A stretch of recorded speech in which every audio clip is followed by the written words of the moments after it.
I want to share it with you. The step one is pause 3 seconds. So when you are in a situation where you want to communicate aggressively, you want to be listened to, you are in one of those difficult conversations, I want you to pause for 3 seconds.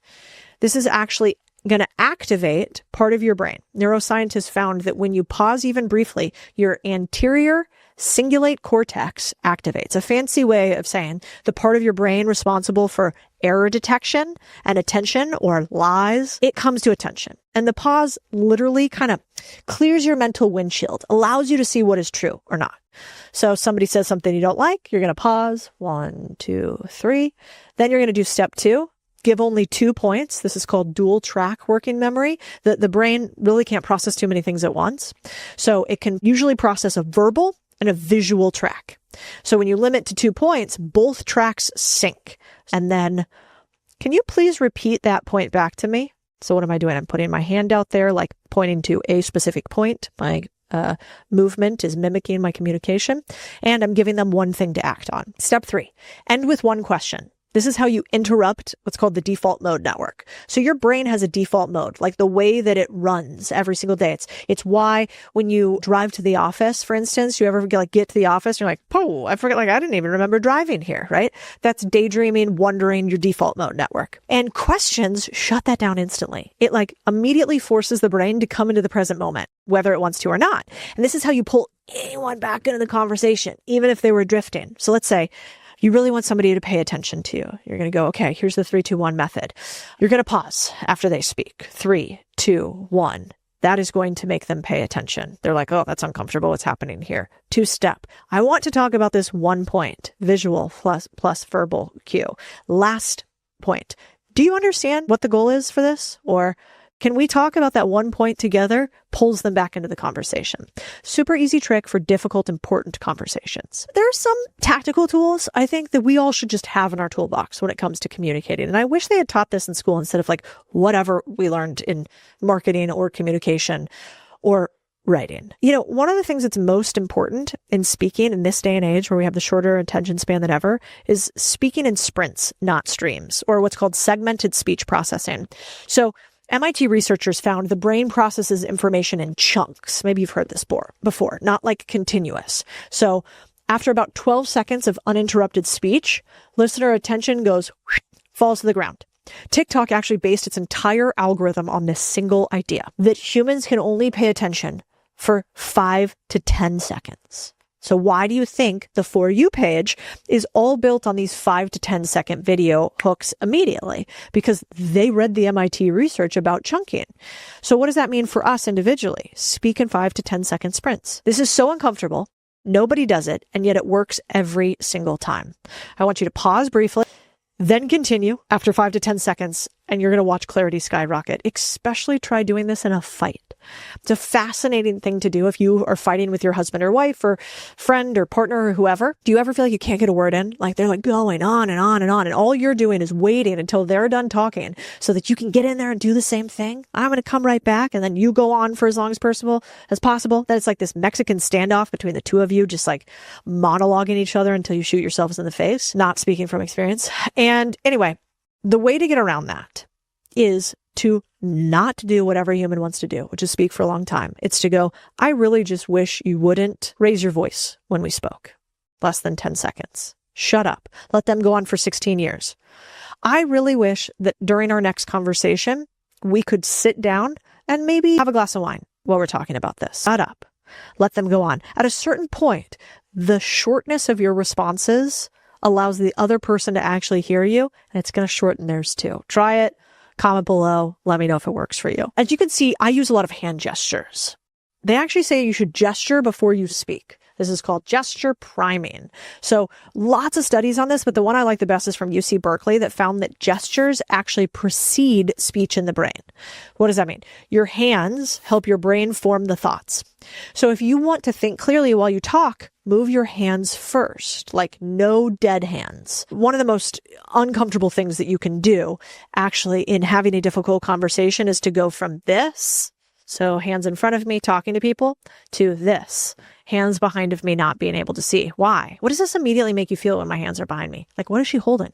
What has she got back there? This, my hands are hidden. Why? The reason why actually goes back to the caveman days, which is that if our hands are hidden, we could have a weapon in them. Jan from HR could be like, but that's probably not going to happen. And yet that is still how our little lion brain works. And so no more hidden hands, no more dead hands, no more limp hands. All of that screams that somebody could hurt you, as opposed to, hey, open hands mean I want to communicate with you. Come here. Look how harmless I am. You just landed your first major client. Congrats. This is huge. But here's the thing. Big wins come with big exposure. One mistake, one mishap, one unexpected accident, and that dream contract could turn into a nightmare.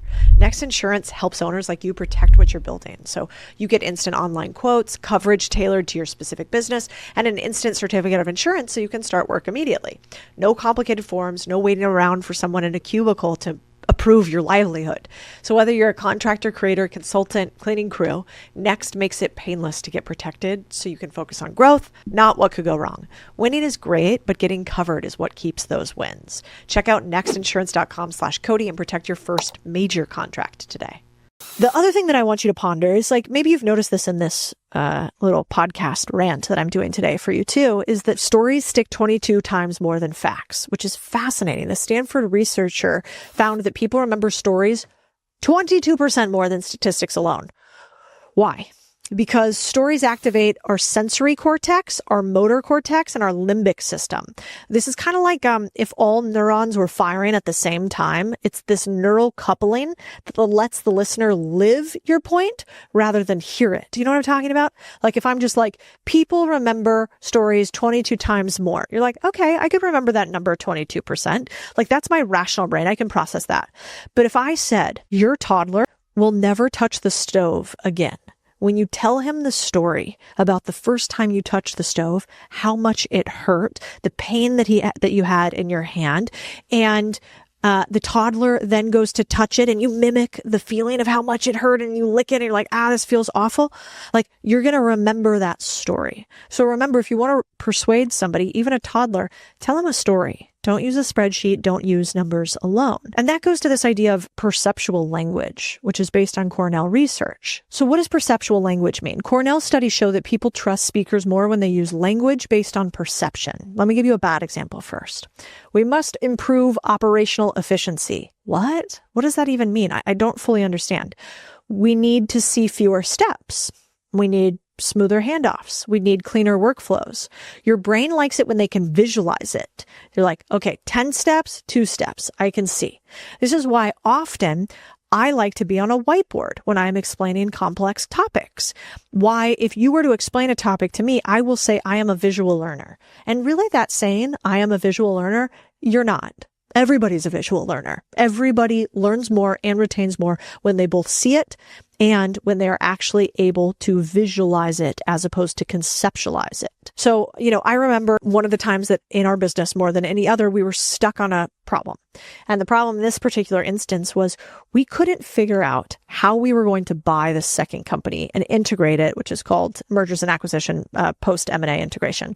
And the reason is because we had all of these people. So you could kind of imagine like 2 org charts. They've got people everywhere on them. There's dozens of them. I'm like, does Jan go here? Does Bob go there? It's so overwhelming. And so we were talking through it. And I realized the only difference we needed to do is we needed to color code on a whiteboard the roles that people had at the varying companies and see which one were duplicative. So a lesson that was taking us, 45 minutes to talk through visually, we figured out in 10 minutes when we were talking through it verbally. When we did it visually, we did it in less than 10 minutes. And so anytime that you can, do what we call it contrarian thinking. Show, don't tell. Next, I want you to think about replacing these words that I almost never want to hear from you again with 2 different ones. I want you to replace I think with I've observed. So Columbia University said statements framed as observations are seen as 40% more credible than statements framed as opinions. I think is actually this it's a low confidence signal. I think we should do that. Why? Just because you feel like it? I've observed. Well, that seems to tell me that there's data backed behind it. So anywhere you can, you should do two things as a CEO and a strong communicator. One would be you should ask why someone thinks that we should do X, Y, or Z. And if you instead want to be the one influencing, say I've observed, that's going to lend yourself more credibility. You can also use these things called temporal landmarks because behavioral economists found that time anchors drive action. So, you know how when you go to a checkout, like Black Friday, they'll say right now, today, in the past 10 minutes, Barb from Iowa just bought this new shirt. So did Jan. Time creates this momentum for some reason. When we see somebody putting a limiter on it, a time limiter on it, we'll move faster. You can also use the cognitive snap. So this is my favorite thing to do ever at restaurants. Try it in New York City. I don't know why most people don't do this. It's so simple. I want you to use your server's name and one detail about them. Oh, Tori, is that your name? Amazing. I love your haircut. I want to order XYZ. Hey, Tori, is that your name? That's great.